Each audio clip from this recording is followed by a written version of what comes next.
no sul do Arizona, uma cidade chamada Nogales. Em um primeiro momento, você deduz que essa é uma cidade americana comum, com uma população de 20 mil habitantes. A maior parte dessas pessoas são de classe média e ganham aproximadamente $30 mil por ano. Essa população tem uma idade média de 34 anos. Apesar dos vários problemas do sistema de saúde americano, a população é saudável. A taxa de mortalidade infantil é baixa, os custos com planos de saúde são baixos em comparação à média americana e os cidadãos da cidade são mais saudáveis do que a média do país. O desemprego fica na casa dos 7%, 29% da população tem um ensino médio completo, 35% tem um nível superior e 32% não finalizaram os seus estudos. A maior parte da população com ensino superior tem menos de 44 anos e esse número está crescendo a cada nova geração. O fator que faz Nogales ficar acima da média americana é que o salário médio de Nogales é metade da média americana e os índices de pobreza são o dobro da média americana. 30% da população da cidade é pobre. Com esses dados, Nogales está abaixo da média do Arizona, mas mesmo assim ela está consideravelmente melhor que outras cidades em outros estados americanos. A maior parte da população trabalha na construção civil, varejo e transportes.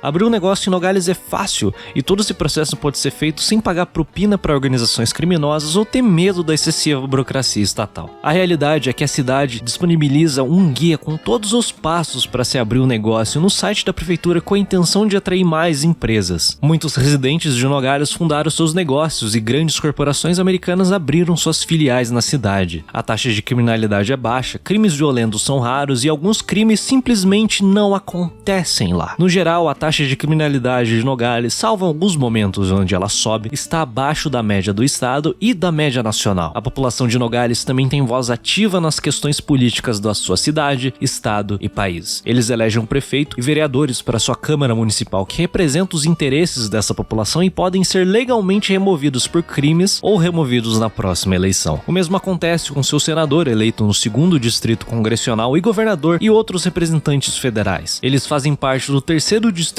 Congressional do Arizona, que conta com um deputado e um senador que os representam. Esses políticos têm como tarefa principal garantir uma infraestrutura básica e outros serviços que a comunidade necessita para prosperar. Caso esses políticos falhem nessa tarefa, eles vão perder seus cargos na próxima eleição. Nogales, em última análise, é só mais uma cidade americana comum, com cidadãos americanos comuns vivendo suas vidas comuns.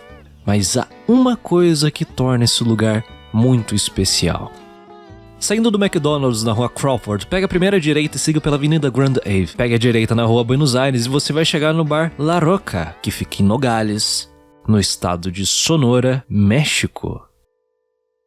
Há muito tempo atrás, Nogales era apenas uma cidade, fundada por uma família de criadores de gado em 1841. 10 anos depois, os Estados Unidos compraram boa parte dessas terras na fronteira com o México e a linha desenhada por essa compra dividiu a cidade em duas. A renda média em Nogales são $10 mil, um terço da renda média da cidade que fica passando a fronteira. A porcentagem da população com formação superior é de 18%. A maior parte da população de Nogales não chegou a terminar o seu ensino médio. A educação nessa cidade é tão ruim que um fenômeno surgiu onde as famílias estão enviando seus filhos para estudarem na Nogales americana, obrigando essas crianças a atravessarem a fronteira todos os dias. As condições de moradia são péssimas. Algumas pessoas moram em barracos que não têm o mínimo de infraestrutura nem bens de consumo básicos. A maior parte da cidade consome água contaminada por esgoto, lixo doméstico e às vezes químicos industriais. A taxa de mortalidade infantil é alta e a expectativa de vida é baixa. Ruas, estradas, tratamento de esgoto e toda e outra qualquer infraestrutura básica mal recebem manutenção e isso força a população a se unir para construir a infraestrutura básica que eles precisam, como água encanada, rede elétrica e saneamento básico, porque tanto o governo federal quanto o governo local falham em prover esses serviços básicos. A taxa de criminalidade é alta, acontecem entre 2 e 3 assassinatos por semana, entre 3 e 4 sequestros por semana. Muitos dos negócios locais são apenas fachada para organizações criminosas. Usar transporte coletivo ou táxi é pedir para ser roubado. Ligar para a polícia é a certeza de que você vai esperar muito para ser atendido graças ao baixo contingente de de policiais, que é causado pelo assassinato de agentes que se recusam a receber propina do crime organizado, resultando em menos pessoas querendo assumir esse tipo de trabalho. No geral, dizer que a polícia mexicana tem problemas com corrupção é simplificar o problema. O estado de Sonora é conhecido por ter um dos mais altos índices de violência doméstica e os mais altos índices de violência contra a mulher. A atual governadora de Sonora foi eleita após o seu antecessor simplesmente fugir do cargo devido a uma caçada internacional realizada por uma investigação por suborno, extorsão e corrupção. Ela faz parte do PRI, Partido Revolucionário Institucional, um partido extremamente corrupto que governa o México há quase um século, com apoio de oligarcas e do crime organizado. O seu antecessor durante a campanha prometeu acabar com a corrupção, mas no fim ele só se provou ser mais um corrupto. Se você tem intenção de abrir um negócio na Nogales mexicana, você vai precisar pagar propina pro político corrupto local, ou pra organização criminosa local, ou pro policial corrupto local. Ou talvez esses três ao mesmo tempo, e provavelmente eles vão te roubar no futuro de qualquer jeito. E mesmo assim, tenha em mente que a Nogales mexicana, na média, tem uma taxa de criminalidade baixa, os policiais não são tão corruptos assim, a educação, em média, é boa, e eles possuem uma boa qualidade de vida comparado com a média nacional do México. Ironicamente, a única coisa que a Nogales mexicana tem de melhor comparada com a Nogales americana é a qualidade do sistema de saúde, como os milhares de turistas de saúde americanos podem provar. Então, o que fazem essas duas Nogales, separadas por alguns poucos metros, serem tão diferentes uma da outra? Porque alguns lugares são pobres e outros são ricos? Essa é uma questão que muita gente possui as mais variadas respostas. E Nogales é um bom lugar para tentar entender o porquê disso. Não é a geografia do lugar, é o clima. Como os deterministas geográficos podem argumentar, as duas Nogales têm o mesmo clima e a mesma geografia. Não é a desigualdade social, grandes empresas ou capitalismo e socialismo. As duas cidades possuem a mesma estrutura de classes e mesmo sistema econômico. Não é a etnia dessas pessoas, cultura, religião ou demográficos. Ou mesmo, como alguns filhos da puta podem argumentar, a raça, porque as duas Nogales são majoritariamente católicas, possuem demográficos semelhantes e a população da Nogales americana é composta por 95% de latinos. Em última análise, existe apenas uma coisa que diferencia as duas Nogales: uma fronteira.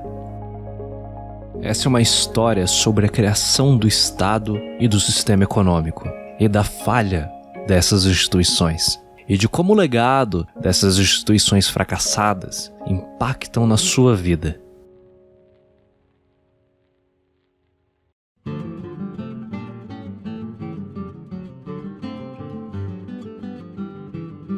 Quando Cristóvão Colombo aportou nas Bahamas, ele pensou que havia chegado nas Índias, mas então ele encontrou nativos, o povo Arawak. E quando ele retornou à Espanha, ele reportou ao rei que eles eram tão sem malícia e eram tão liberais com o que têm, que não creríeis sem o ver. Das coisas que eles têm, pedindo-se-lhes, jamais dizem não. Pelo contrário, convidam a pessoa consigo e demonstram tanto amor que dariam os próprios corações. Cristóvão Colombo veio de uma Europa constantemente em guerra, onde a ideia de compartilhar não fazia o menor sentido. Ele fecha a carta ao rei pedindo que ele financiasse uma nova expedição, pois eu lhes darei quanto ouro necessitarem, e escravos quanto mandarem carregar. E com essa carta, o primeiro modus operandi das operações coloniais espanholas nas Américas foi definido. Navegue pra cá, escravize todos os nativos, leve os nativos pra Europa e os venda. Só que quando eles voltaram pra cá, esse plano não funcionou. Dos 500 Arawaks escravizados que eles tentaram levar pra Europa, 200 morreram e os que sobraram estavam tão fracos que não geraram a receita esperada. Então eles precisavam acertar em cheio na promessa de trazer ouro. E aqui nasce o segundo modo de operação da América Espanhola. Os espanhóis então foram para o Haiti, escravizaram todos os Arawaks que acharam pelo caminho e forçaram eles a escavarem a ilha toda em busca de qualquer grama de ouro que pudessem encontrar. Essa operação toda não fazia nenhum sentido econômico, ético.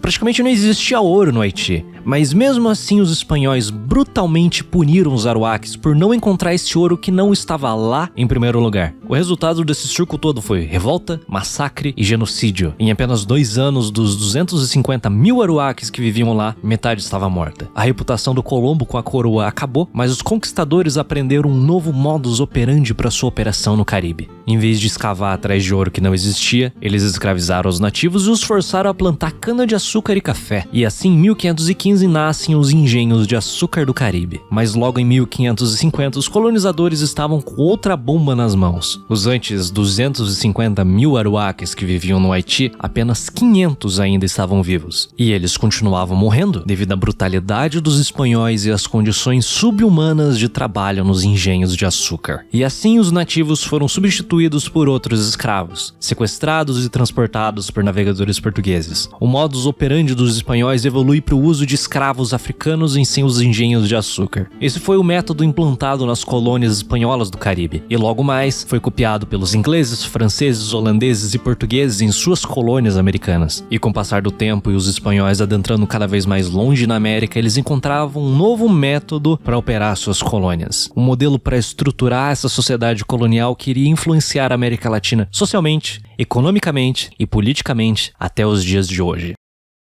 Em 1519, Hernán Cortés se aventurou pelo Planalto mexicano e encontrou aquilo que os espanhóis buscaram por muito tempo: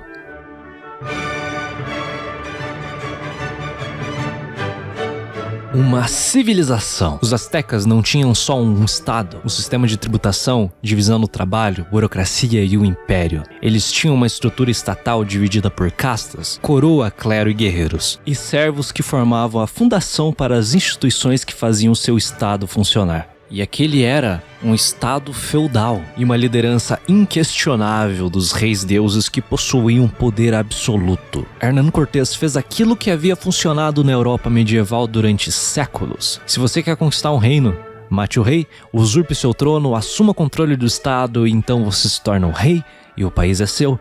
O imperador azteca Montezuma foi sequestrado e assassinado. Cortés tomou seu trono, se autoproclamou monarca absoluto, adquiriu as riquezas do império e controle das instituições feudais. Esses conquistadores acabaram não se tornando reis de fato, mas eles criaram uma elite colonial que dava a eles basicamente o poder de reis absolutistas. Afinal, eles tomaram as coroas dos reis anteriores e, por consequência, a autoridade sobre essas instituições. O sistema de governo que foi utilizado nas colônias espanholas foi batizado de encomienda. Os conquistadores conquistavam novos territórios, as terras e as pessoas que viviam lá se tornavam posse individual dos conquistadores. Isso era a encomienda. Esse modelo era basicamente feudalismo, e essa estrutura se manteve de pé até 1820 e foi fortalecida com a importação de escravos africanos e colonos espanhóis.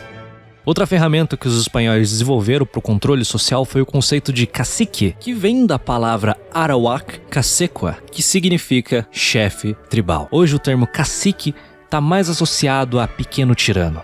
Durante a colonização, o termo cacique descrevia os nativos americanos que se integraram à sociedade colonial para manter o seu status social. Esses caciques, da mesma forma que os conquistadores, governavam de maneira absoluta suas terras e populações que viviam lá, com o objetivo de tirar o seu e mandar sua contribuição para a coroa espanhola. O que resultou disso não foi só o aumento populacional, mas também a consolidação da estrutura social chamada de La Casta. Quando os colonos espanhóis chegaram, os conquistadores já tinham estabelecido uma elite colonial e eles não queriam dividir o seu poder. E o resultado disso foi uma sociedade feudal onde a raça tinha uma grande importância. Nobres nascidos na Espanha estavam no topo, nobres nascidos na América logo abaixo.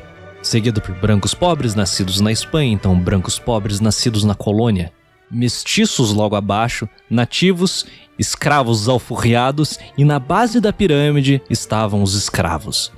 Uma pirâmide autoritária e rigidamente hierárquica, onde não havia a menor abertura para a mobilidade social. E essa estrutura social e econômica se manteve firme e forte na América Espanhola por séculos e influencia a sociedade até hoje. O principal objetivo dessa estrutura social era manter o influxo de riquezas para a metrópole. Apenas matérias-primas eram produzidas nas minas e engenhos, levados aos portos e enviados à Espanha, onde lá seriam utilizados para a produção de manufaturas que seriam vendidas novamente à colônia, fazendo que a colônia se tornasse totalmente dependente da metrópole. Não havia nenhuma liberdade econômica, nenhuma abertura para inovação. A situação se tornava ainda pior pelo fato das colônias espanholas serem separadas economicamente. Antes da chegada dos europeus, haviam rotas comerciais indígenas que se espalhavam pelo continente inteiro. Depois da chegada dos europeus, as colônias não podiam mais comercializar entre si, aumentando ainda mais a dependência dessas colônias de importações, tornando as colônias espanholas totalmente dependentes de estrangeiros para suprir suas necessidades básicas. Sabendo que os donos dos engenhos e das minas eram nobres espanhóis, que eram nascidos e criados na Espanha e por consequência disso totalmente a parte do povo americano e dessa terra, esse foi o início de uma tradição de donos estrangeiros das estruturas econômicas da região.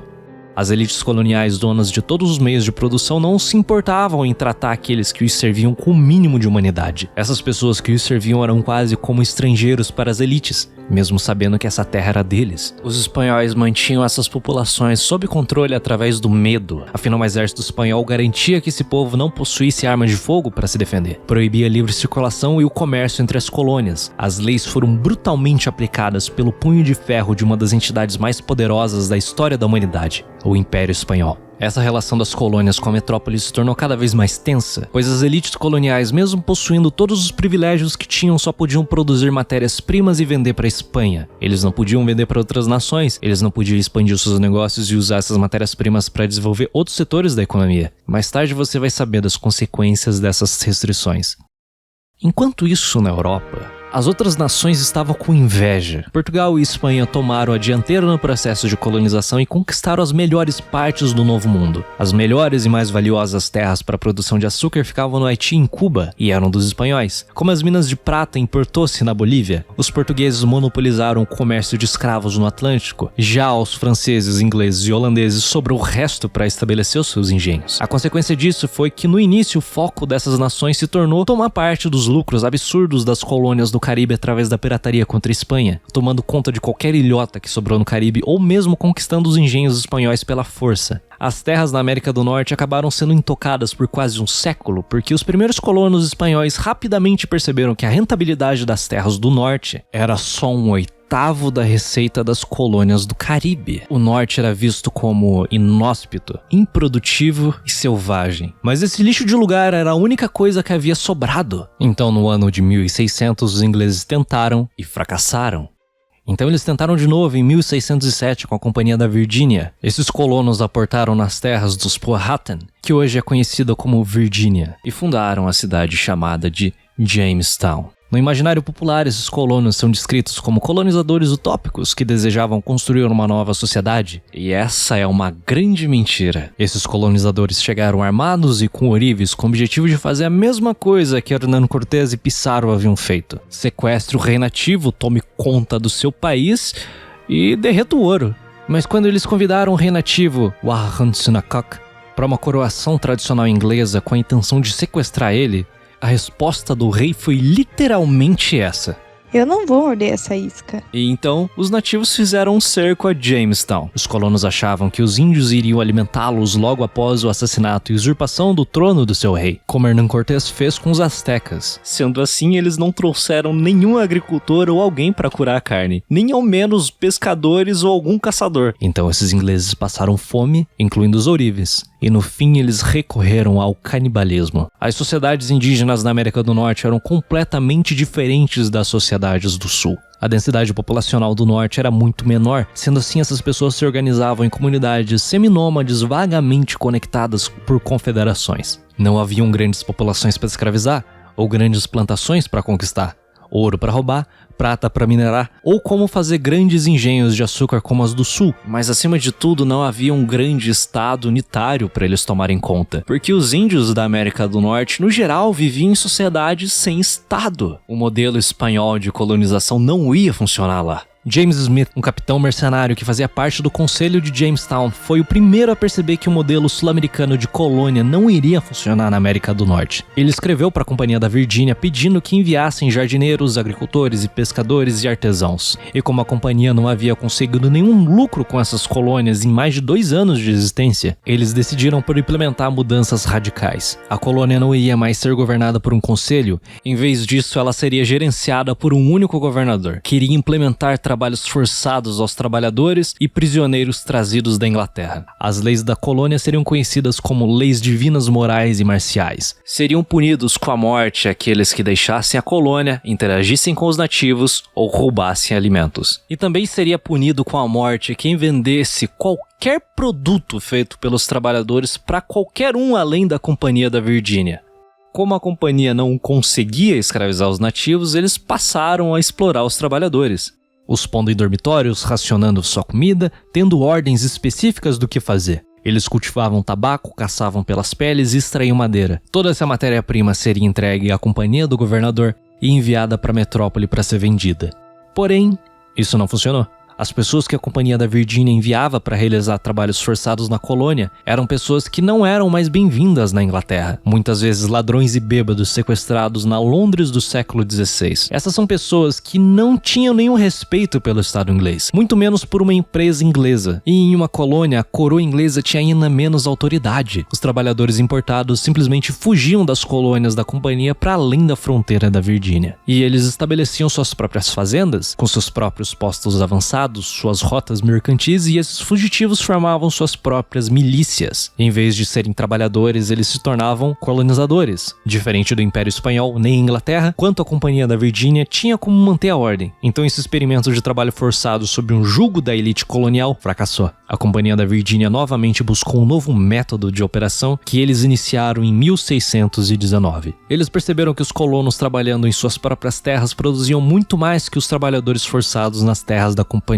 Então agora, a Companhia da Virgínia importava pessoas para serem colonos, não mais trabalhadores. Essas pessoas assinavam um contrato onde, em troca de alguns anos de servidão, cada colono receberia 50 acres de terra da Companhia e 50 acres adicionais por membro da família que esse colono trouxesse. Uma Assembleia Geral foi criada onde os membros eleitos seriam escolhidos pelos homens donos de terra em votação. Essa Assembleia serviria como um contrapeso em relação ao governador da Companhia. Os colonos poderiam apenas produzir e vender seus produtos à Companhia da Virgínia, mas mesmo assim a Companhia e por sua vez a coroa não poderiam simplesmente impor as suas vontades sobre os colonos. Eles foram obrigados a governar por meio de negociação, concessão e, em última análise, governar de maneira pragmática. A estrutura feudal estabelecida na Virgínia só teria sucesso e estabilidade por meio da cooperação com as massas. Em 1632, a coroa tentou governar diretamente sem o intermédio da Companhia. Quando o rei Charles I deu 10 milhões de acres de terra na Baía do Chesapeake a Cecilius Calvert, o segundo barão de Baltimore, ele fundou uma cidade na Bahia e batizou essa terra de Maryland, em homenagem à esposa do rei.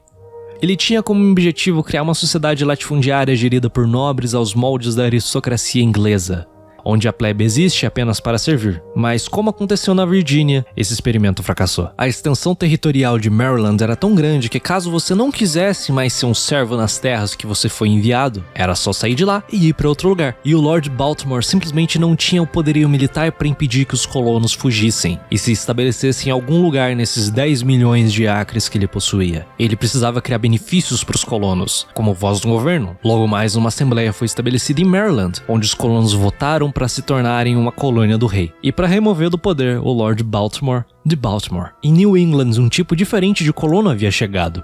Puritanos ingleses, que vieram para construir uma nova e utópica sociedade que iria se distanciar de qualquer estrutura legal e estatal da sociedade que eles haviam deixado para trás. Um reino de Deus, onde a doutrina religiosa e valores da comunidade foram impostos para estabelecer uma sociedade virtuosa e extremamente intolerante. Fazer negócios com qualquer companhia inglesa era uma questão totalmente secundária para eles. O que importava de verdade era construir a sua nova e autossuficiente sociedade. Seus valores não tinham como prioridade apenas as liberdades individuais, mas também os valores e leis da coroa inglesa. Esses colonos iriam resistir às tentativas inglesas de estabelecer controle total sobre eles, mais do que qualquer outra comunidade. Em Pensilvânia, Delaware e nos arredores, Quakers, menonitas e outras minorias protestantes perseguidas na Inglaterra, Alemanha, Polônia e Escandinávia se estabeleceram nessas regiões para construir uma sociedade pacifista autossuficiente de agricultores.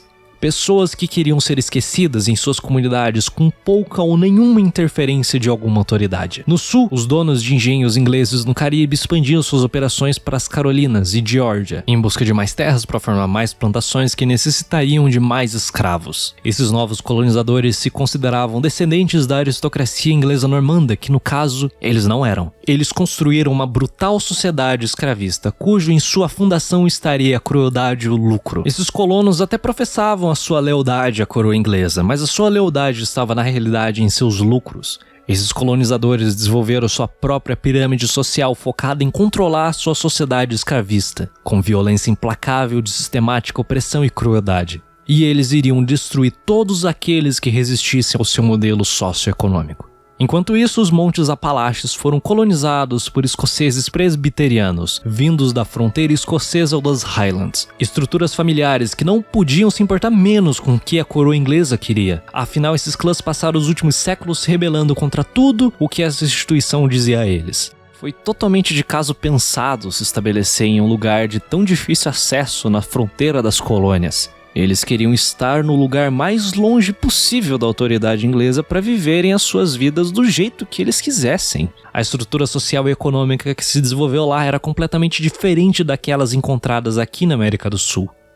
As colônias espanholas se tornaram sociedades dominadas por uma elite aristocrática que governava servos. As colônias espanholas não comercializavam entre si e apenas exportavam e importavam da Espanha. E a Espanha mantinha a ordem via seu poderio militar.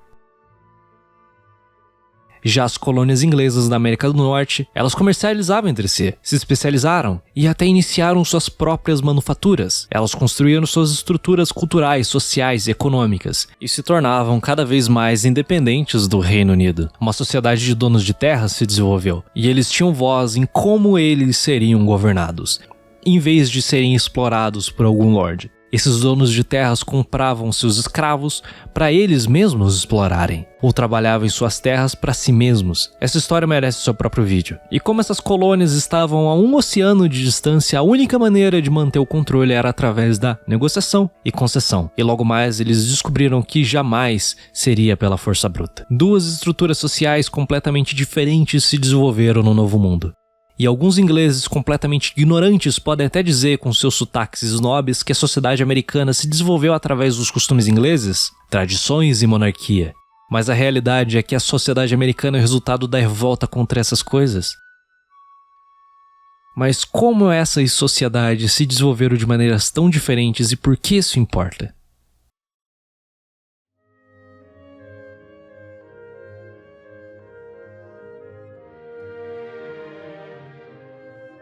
Enquanto as colônias inglesas estavam tomando forma, uma guerra civil começa nas Ilhas Britânicas, e durante esse caos, um homem chamado Thomas Hobbes escreve um livro sobre como o Estado deveria ser. O livro se chama O Leviatã. Neste livro, Hobbes explica por que ele não gostava de como as colônias inglesas estavam sendo geridas e como ele preferiria que o modelo espanhol fosse aplicado.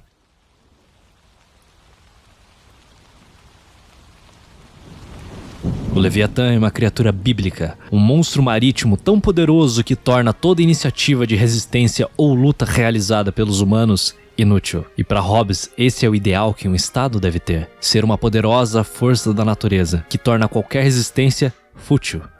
Esse Estado exige que todos se curvem e contribuam para sua manutenção.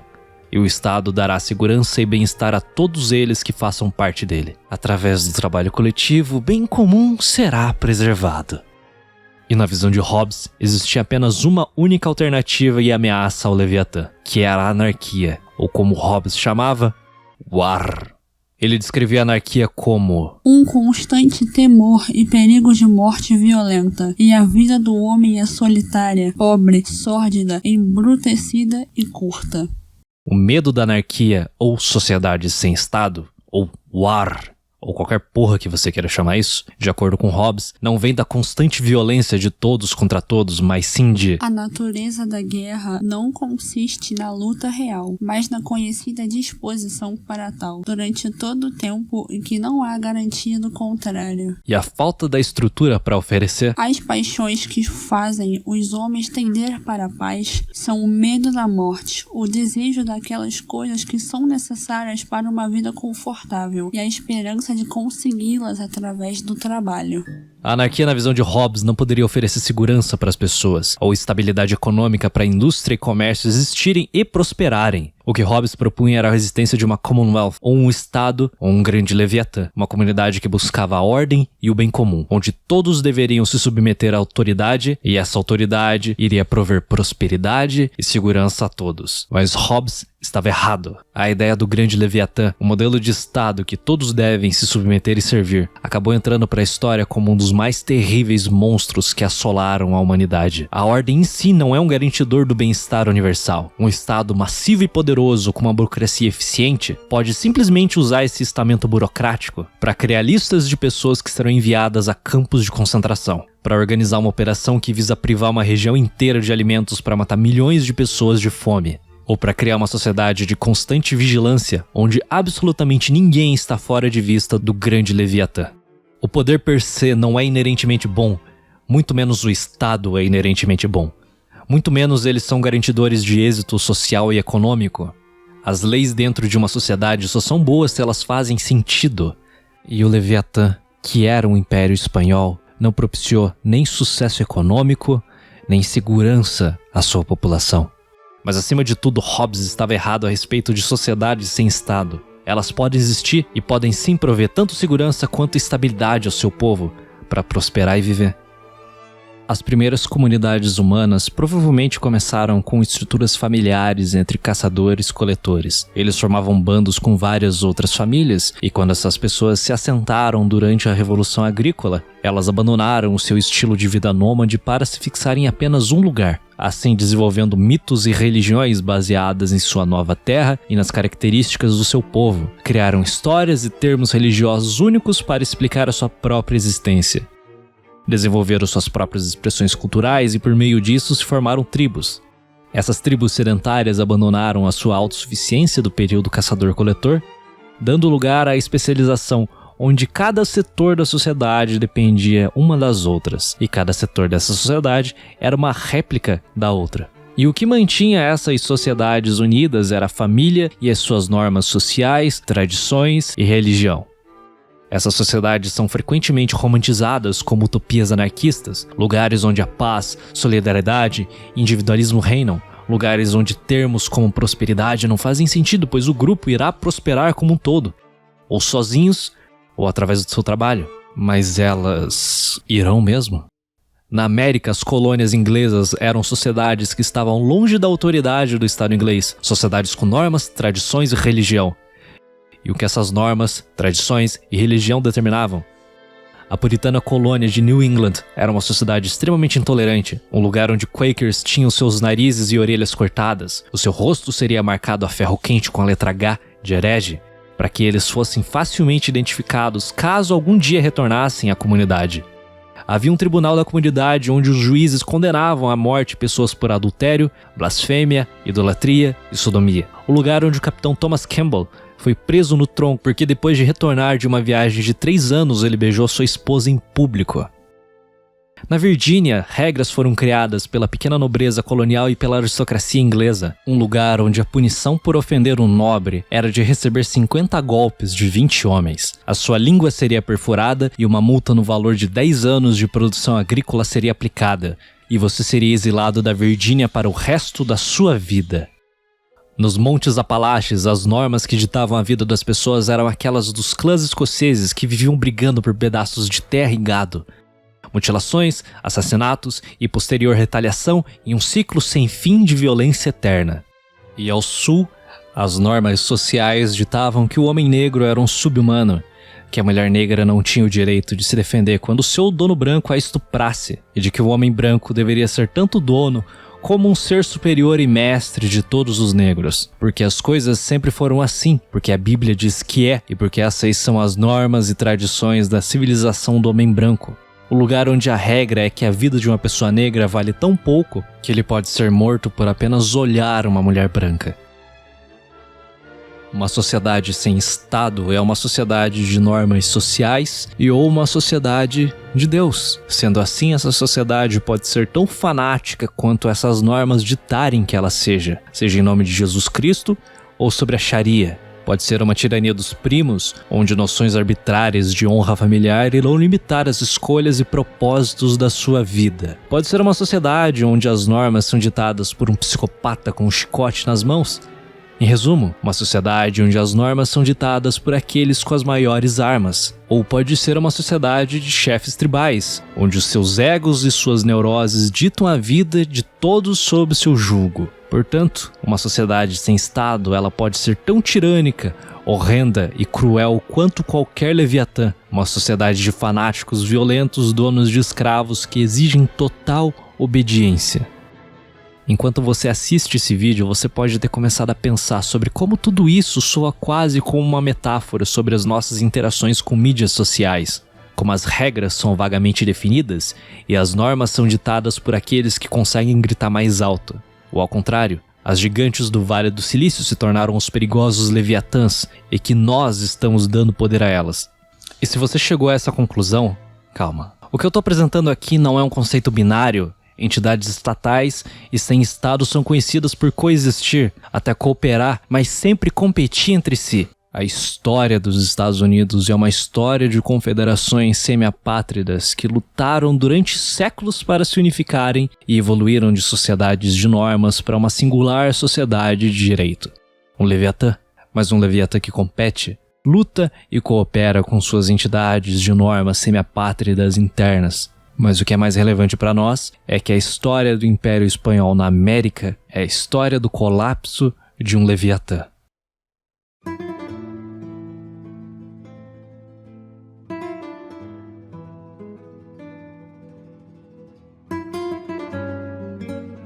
O seu professor de história no ensino médio talvez tenha dito que os primeiros europeus a colonizarem a América do Norte foram aqueles pioneiros que aportaram na Virgínia e New England. Essa seria uma história muito bonita se ela não estivesse completamente errada. Nas primeiras décadas de 1500, conquistadores espanhóis exploraram as planícies do Kansas, subiram o rio Colorado pelo Grand Canyon, navegaram pela costa da Nova Escócia, mapearam toda a costa do Pacífico da Califórnia, passando pelo Oregon até British Columbia. Subiram as Smoky Mountains do Tennessee, tudo isso um século antes dos franceses, holandeses e ingleses chegarem na costa leste da América do Norte. Em 1565, os espanhóis fundaram Santo Agustín, na Flórida, que se tornou a mais antiga cidade europeia nos Estados Unidos. O prédio mais antigo dos Estados Unidos continental é o Palácio do Governador de Santa Fé, construído pelos espanhóis em 1610. O prédio mais antigo em território americano é a Catedral de San Juan, em Porto Rico, construída em 1521.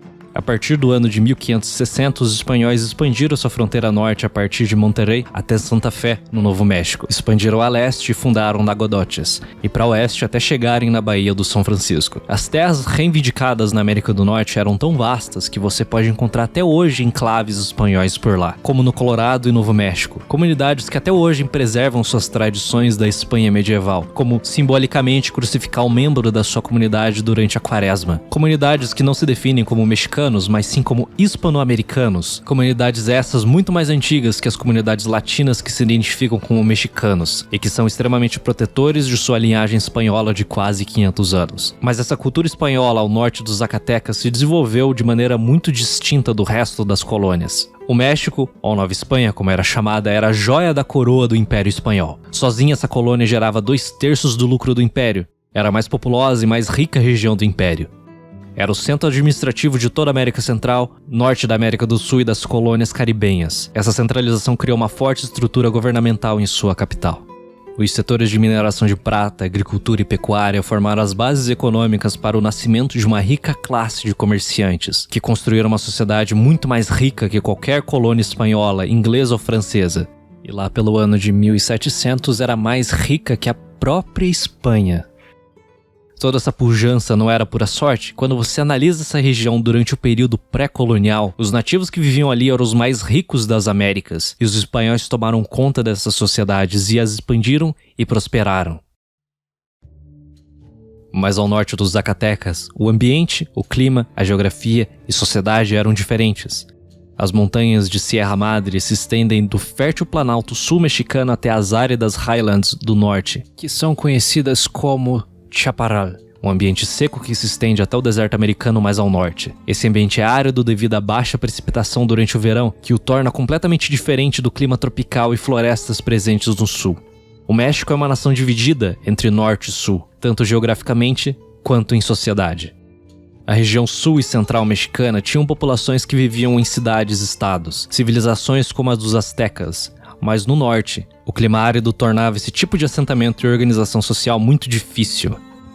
Ali viviam os Coahuiltecos e os Apaches, tribos seminômades de caçadores-coletores que se desenvolveram em estruturas sociais ideais para o tipo de ambiente que eles viviam. E ao longo do Rio Colorado você encontra o Pueblo, populações que viviam em cidades e vilas com prédios de até 5 andares que cultivavam pêssegos e comercializavam tecidos, e que lutavam por sua independência.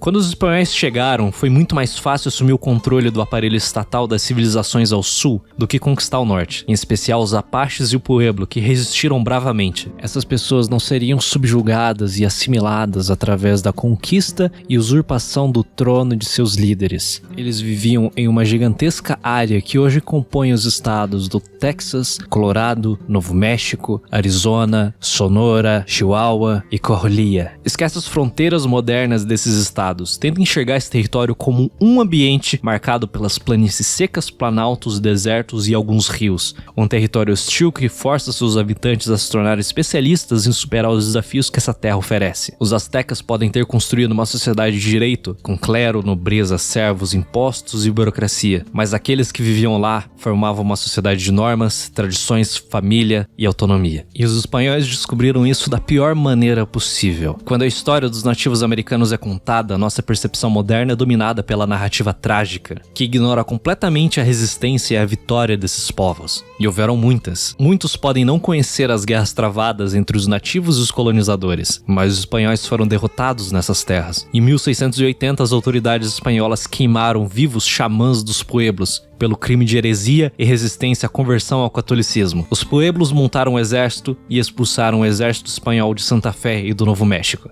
O exército espanhol era um exército moderno e imbatível nos campos de batalhas da Europa. Mas aqui, nos campos abertos da fronteira da colônia, enfrentando guerrilhas formadas por um inimigo que conhecia essas terras como a palma de suas mãos, eles foram sumariamente derrotados, especialmente enfrentando os Apaches, que não deixavam os espanhóis terem um segundo de descanso, destruindo suas minas e queimando suas fazendas. Os Apaches continuaram lutando por séculos contra os espanhóis, mexicanos, texanos, confederados e americanos, até que o último indígena se rendesse em 1924. A autoridade do Império Espanhol nunca foi imposta nessas terras, e a realidade é que eles nunca tiveram a chance de fazer isso em primeiro lugar. Sendo assim, o desenvolvimento que aconteceu no norte foi muito diferente do sul. Os espanhóis chamavam os indígenas de gente sem razão, mas diferente das outras potências coloniais da época, os espanhóis acreditavam que essas pessoas poderiam se tornar gente com razão.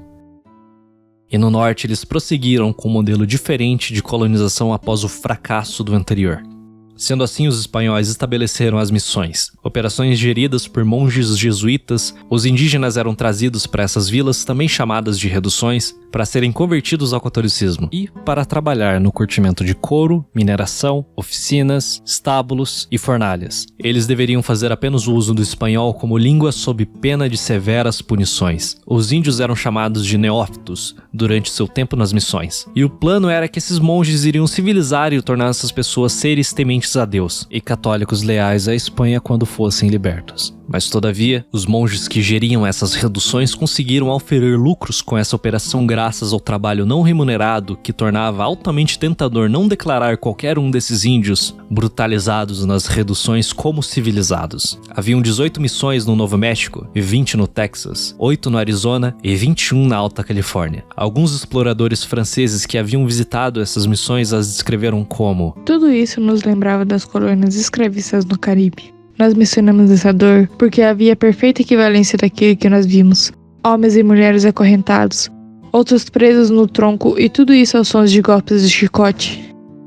Essas missões iriam formar as cidades modernas de Tucson, San Antonio, San Diego e São Francisco. Esses nativos em nada se diferenciavam de escravos. Muitos fugiam, muitos outros morriam dadas as terríveis condições que viviam, e os espanhóis se viram obrigados a trazer colonos espanhóis para continuar suas operações. O que se seguiu foi o retumbante fracasso desse novo modelo de colonização. Era suposto que esses novos colonos espanhóis iriam viver sobre as regras estritas e regulações que outros colonos viviam em outras colônias espanholas. Os colonos que viviam no Texas eram proibidos de comercializarem seus produtos com outras colônias, mesmo colônias espanholas como Cuba ou a Califórnia, ou até mesmo exportar seus bens pela sua costa. Em vez disso, eles eram obrigados a transportarem seus produtos pelas péssimas estradas da colônia até a cidade do México, de onde seriam vendidas à Espanha. Um modelo econômico restritivo e extremamente regulado, com o objetivo de sufocar qualquer iniciativa de buscar a autossuficiência, que pudesse rivalizar com a coroa espanhola, mas Isso não chegou nem perto de funcionar. Os colonos espanhóis simplesmente foram embora das cidades, construíram seus próprios ranchos e fazendas lá no norte. E lá no norte, o Estado espanhol simplesmente não era forte o suficiente para os impedir. Esses colonos independentes e autossuficientes seguiam por toda a costa do Golfo do México até a colônia francesa da Louisiana para vender o seu gado e couro aos mercantes franceses de Nova Orleans.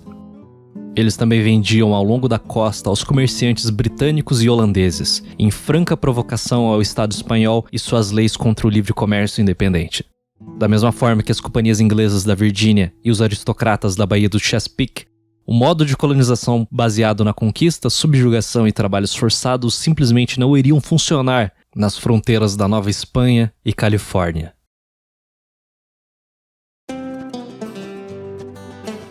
Os espanhóis precisavam dar incentivos para conquistar a cooperação dos seus vassalos. E assim eles fizeram, oferecendo pagamento em troca de trabalho nas minas e oficinas. Isso criou uma economia de trabalho assalariado que se espalhou para o sul e gradualmente começou a tomar o lugar da economia feudal de servos e mestres que havia lá.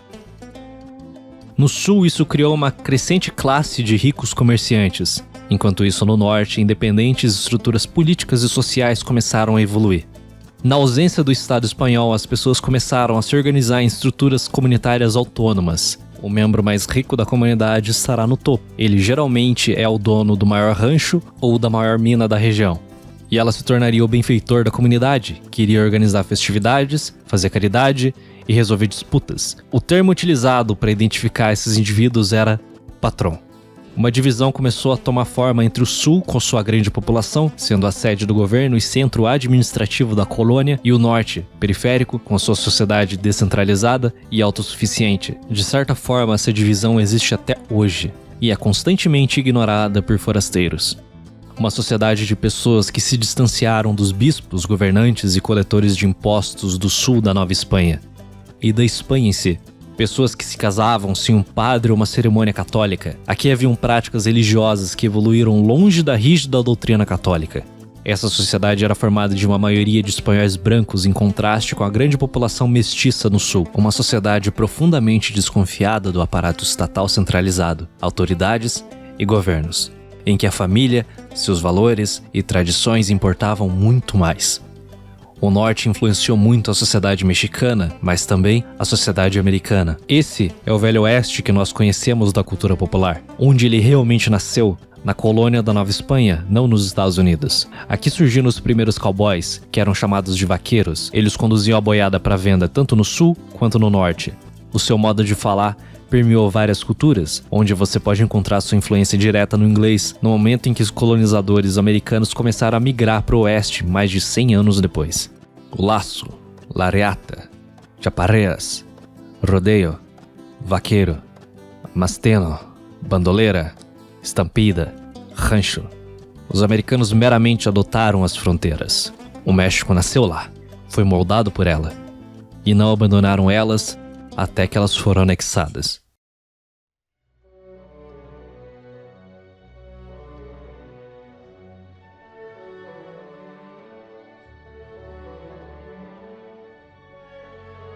É bem difícil dizer porque as revoluções acontecem, ainda mais em retrospecto. A maior parte das pessoas que dizem saber geralmente são motivadas pelas suas próprias razões, mas a real é que elas não acontecem por apenas um motivo.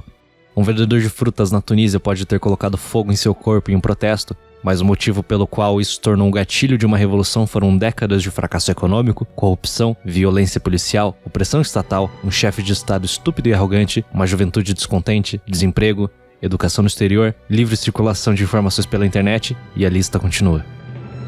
A mesma coisa pode ser dita aqui. Eu poderia passar horas falando sobre os motivos que fizeram a colônia da Nova Espanha se tornar o México, mas eu não vou fazer isso. E eu quero deixar isso bem claro porque eu não quero que você acredite que as razões que eu estou listando aqui em um vídeo curto são as únicas que levaram à independência. Quando a Espanha construiu seu império, o seu interesse principal era o ouro e a prata, e foi só isso que eles planejavam tirar dessas colônias. Um tempo depois, o açúcar e o tabaco entraram nessa lista de importações das colônias graças ao Caribe.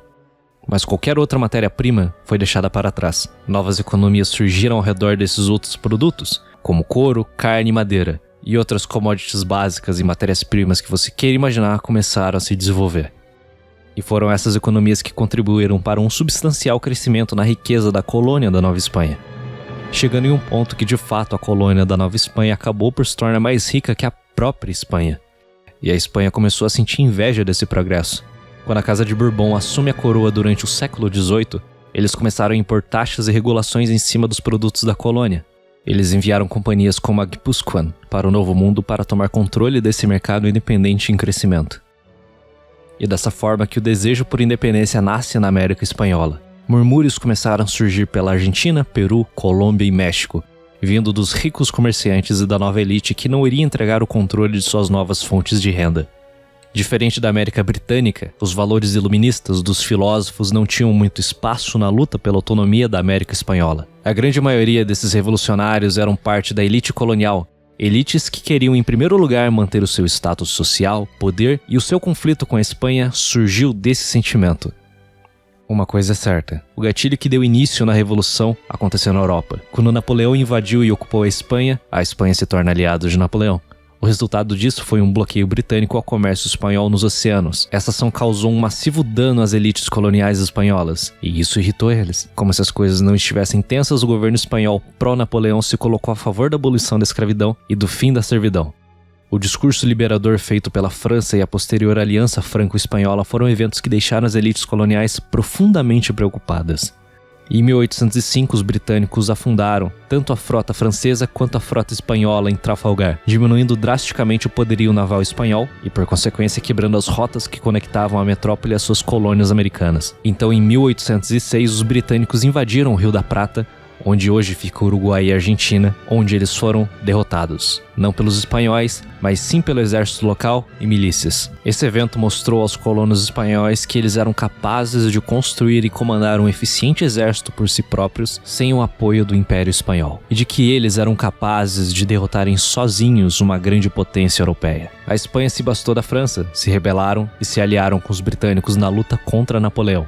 Ironicamente, essa decisão causou ainda mais rupturas na sua relação com as colônias americanas, porque do dia para a noite a Espanha acabou com um embargo de 100 anos contra o Reino Unido. Os portos coloniais espanhóis abriram para os navios britânicos, e as cidades britânicas abriram-se para os produtos da América Espanhola, e os lucros resultantes explodiram. Como resultado disso, as elites comerciantes começaram a se perguntar por que esse embargo havia sido imposto em primeiro lugar, e se ele seria restaurado ao final da guerra, e quanto dinheiro eles poderiam fazer caso eles tivessem soberania sobre a sua própria política comercial colonial, ou talvez como estados soberanos. As guerras napoleônicas na Espanha, ou Guerra Peninsular, foi um conflito excepcionalmente brutal, um conflito que deixou 1 milhão de mortos, e a nação espanhola em ruínas. O tesouro nacional estava vazio e a nação em débito. A administração do Estado espanhol havia colapsado. O antes poderoso e amedrontador exército espanhol havia sido humilhado e derrotado pelos franceses, e a guerra em si havia sido terminada e vencida por guerrilheiros e pelos expedicionários britânicos compostos por tropas escocesas e irlandesas. A Espanha se tornou fraca, quebrada, humilhada e devastada. E nesse momento de fraqueza, os espanhóis restringiram novamente o comércio com os britânicos, fomentando o ódio das elites coloniais na América. Não satisfeitos, a Espanha tentou espremer até a última moeda de suas colônias, que deixaram elas ainda mais irritadas. Somado a esse circo todo no pós-guerra, o governo espanhol formou um parlamento chamado de Cortes Gerais, e as cortes reivindicaram a criação de uma monarquia constitucional, com o objetivo de acabar com todos os privilégios da coroa e para acabar com a escravidão e abolir todo e qualquer privilégio ainda restante do feudalismo. E tudo isso era inaceitável para as elites coloniais. Mas de todo modo, seria incorreto dizer que a revolução que estava para acontecer seria apenas uma revolução das elites coloniais. A Espanha tinha como intenção restringir o poder da Igreja Católica na Nova Espanha, trocando os bispos locais por bispos espanhóis. Enquanto isso, os padres locais seriam relegados à base da hierarquia. Eles passaram a pregar aos pobres contra o crescente poder da coroa espanhola sobre os assuntos religiosos na América. A Espanha expulsou os jesuítas de suas colônias, monges esses que geriam quase todas as instituições educacionais. A Espanha tinha como objetivo tomar o controle dos estabelecimentos de ensino da Nova Espanha. Enquanto isso, no norte, com sua população que não gostava nada de autoridade, eles surpreendentemente não gostavam nem um pouco de receber ordens dos burocratas da Cidade do México, e gostavam ainda menos de receber ordens vindas de Madrid, que nessa altura do século XIX estava tentando fortalecer o controle sobre suas vidas. A revolução que estourou em 1810 é uma complexa e fascinante história. Uma história que iria alargar muito a duração desse vídeo, mas que talvez seja contada em um vídeo futuro dedicado apenas à história do México.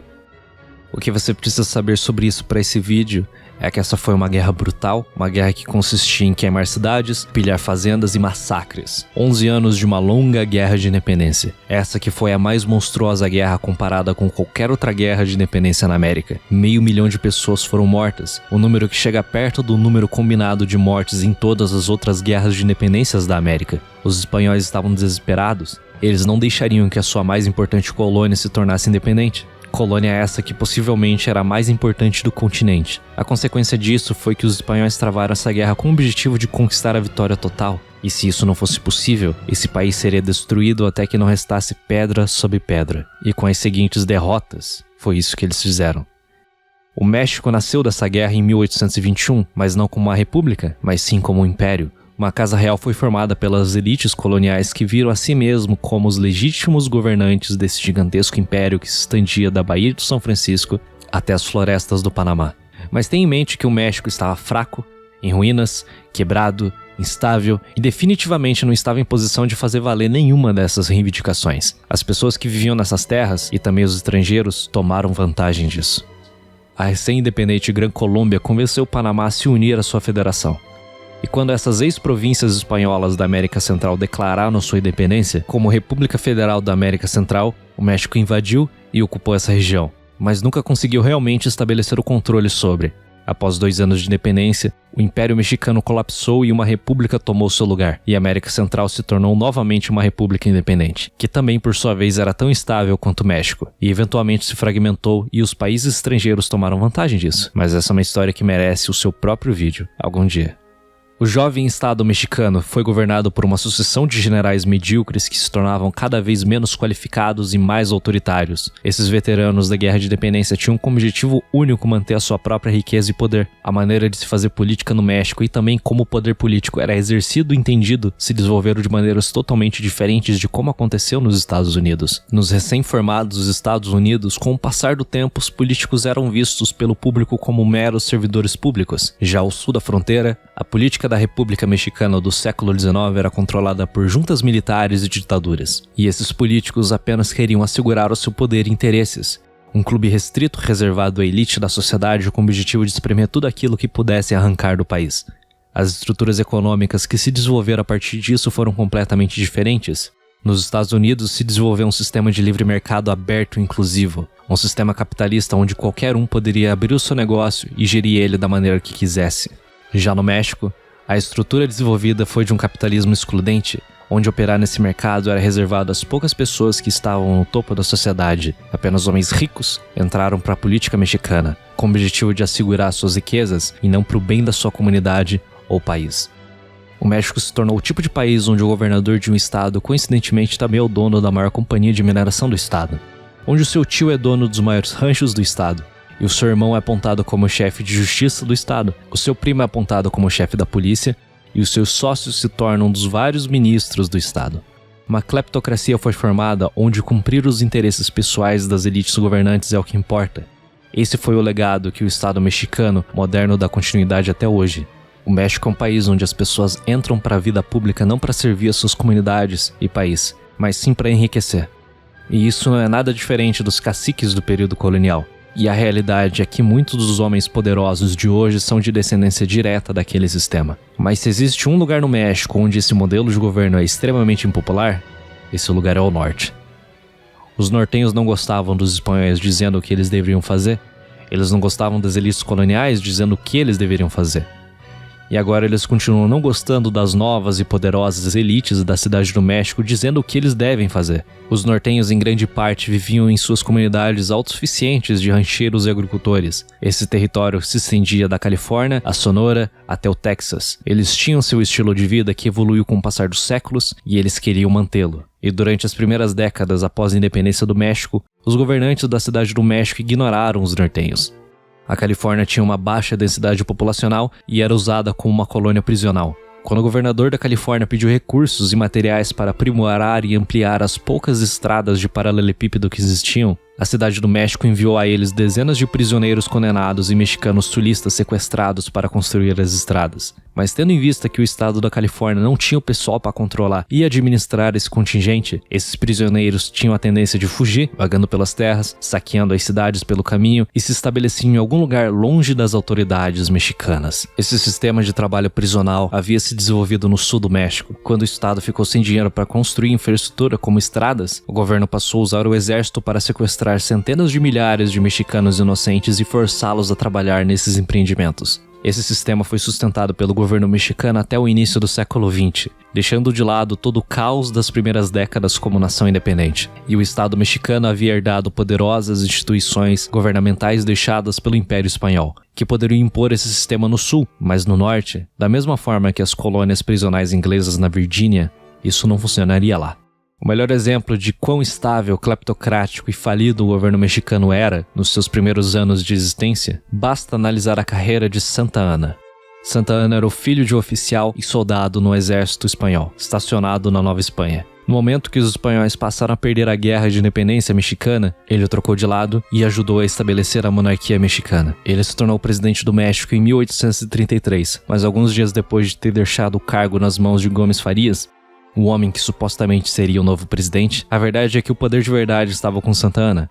Farias, de todo modo, só seria presidente por 2 semanas. O cargo de presidente retornou ao colo de Santa Anna, que permaneceu nele por menos de um mês, quando o cargo retornou aos cuidados de Gomes Farias. Esses dois homens continuaram com essa punhetação do cargo de presidente por 2 anos, e eles fizeram isso pois fazia parte dos esquemas de enriquecimento dos dois. Em 1835 o esquema foi desfeito, e um outro filho de antigos oficiais da colônia e membro da elite da cidade do México, Miguel Barragán, se torna presidente. Entretanto, Santa Anna não desistiu. Ele se tornou presidente do México novamente em 1839, 1841, 1844, 1847 e em 1853. No total, ele se tornou presidente do México 11 vezes. Durante seus mandatos, ele foi exilado do México 5 vezes, foi governante de uma cleptocracia que perdeu territórios e foi o protagonista de 2 desastrosas campanhas militares. Entre os anos de 1824 e 1867, o México teve 52 presidentes, e nenhum deles havia sido eleito. Eram todos membros da elite comercial e militar. Todos eles governavam através de juntas militares, e todos eles passaram seu tempo no cargo preocupados em como iriam ganhar mais dinheiro para si e seus amigos às custas do resto do país. Durante essa janela de tempo, o México perdeu o controle de extensas partes do país. A antes poderosa administração do Império Espanhol começou a se desfazer. A habilidade do Estado em impor a lei e a ordem acabou. Os impostos não eram mais coletados, a corrupção estava chegando na lua. Como e onde essas leis eram aplicadas dependia de quem você era e de onde você estava na hierarquia social. Movimentos separatistas surgiram no Texas e na Alta Califórnia, e foram bem-sucedidos em suas independências. Várias outras rebeliões começaram em Sonora, Baixa Califórnia, Yucatán e pela extensão do Rio Grande. E o resultado dessas revoluções, insurreições, rebeliões e guerras civis, excluindo dessa conta as guerras com nações estrangeiras, morreram mais mexicanos aqui do que em todas as guerras travadas no continente americano combinadas. O país foi deixado em ruínas e o governo continuava enviando seu exército para esmagar e destruir qualquer dissidente. Em resumo, isso aqui era um inferno, um completo desastre. Um desastre que continuou e perdurou durante todo o século XIX e se tornou ainda pior com a invasão e ocupação francesa durante os anos de 1861 e 1867, que aprofundou ainda mais a instabilidade do país e corroeu ainda mais as instituições de Estado. A República Mexicana, que emergiu das cinzas após a guerra e ocupação francesa, era ainda menos capaz que a anterior na tarefa de manter a ordem dentro da nação. A economia como um todo era controlada pelas elites que criaram essa desordem. Elite essa que não buscava nenhum crescimento econômico ou inovação, ou pelo menos permitir que o indivíduo comum abrisse um negócio e empreendesse. Resumo da ópera: o México teve sorte de continuar existindo como Estado-nação depois daquilo que eles viveram no século XIX. É quase um milagre que eles não tenham sido simplesmente anexados por potências estrangeiras. O que não quer dizer que elas não tenham tentado fazer exatamente isso.